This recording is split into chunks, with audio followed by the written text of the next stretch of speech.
Hi viewers, good evening. నేను మీ Nagaraj geologist Nalgonda. ఈరోజు నేను నాంపల్లి మండలం టీబీ గౌరారం అనే గ్రామంలో సర్వే చేయడానికి వచ్చాను. ముందుగా ఒక సైట్లో కొత్త బావి కోసం సర్వే చేసిన. ఇప్పుడు బోర్వెల్ కోసం సర్వే జరుగుతుంది. ఇది పల్లి ఏషరి లైట్. ఇక్కడ మీరు ఏమైనా బోర్లు వేసారా ఈ రైతు నడుదా? లేదండి, వేయలే. ఎందుకు అంటే బోర్లు ఎవరైనా వేయలేదు ఇంతవరకు? ఇప్పటివరకు వేయలే. ఏం వేసారు మరి? ఎలా ఇంత పంట ఎలా? వేరే దగ్గర వేసి పైప్ లైన్ వేసుకొచ్చాను. అంటే ఇక్కడ వేస్తే ఫెయిల్ అయినా ఏమన్నా? ఏం వేయలే మేము ఇంకా. నేను ఎందుకు అడుగుతానంటే ఎన్ని ఎకరాల భూమి ఉంది కదా సరౌండింగ్, మరి ఇక్కడ గుట్టలు ఉన్నాయని చెప్పి వేయలేదా బోర్లు? లేకపోతే పక్క వాళ్ళు కింద వేసిరు, పర్లేదు. ఎన్ని ఫీట్లు వేసిరు?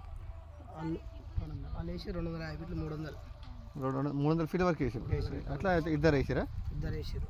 ఎంతమంది వేస్తే? ఇద్దరు వేసారు, పర్లేదు.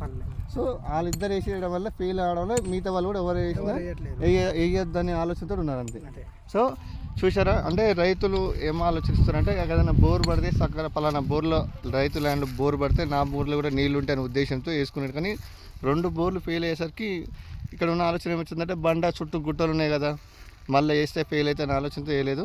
ఎక్కడో ఇంటి దగ్గర బోర్ వేసుకుంటే అదే వాటర్ని ఇక్కడ ఇంత దూరం అక్కడ ఒక సబ్ సర్ఫేస్ పండు కట్టారు. మొత్తం ఆ చివరన సబ్ సర్ఫేస్ పండు కట్టి ఆ వాటర్ని అలా డంప్ చేసి ఇది ఇక్కడ పల్లి వేస్తున్నారు.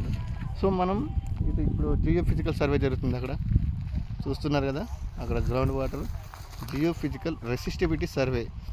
అంటే చాలా వీడియోలలో నేను చెప్పాను, రెసిస్టివిటీ సర్వే అంటే మనం భూమిలోకి కరెంటు పంపి లేయర్ టు లేయర్ చెక్ చేస్తాం అన్నట్టు. సో మనకు రాక్ థిక్నెస్ వస్తుంది, ఒక బెడ్ థిక్నెస్ వచ్చి ఎన్ని ఫీట్లలో లేయర్ వస్తుంది, అలా ఎన్ని లేయర్లు వస్తే ఎన్ని ఇంచుల ఈల్డ్ వస్తుంది.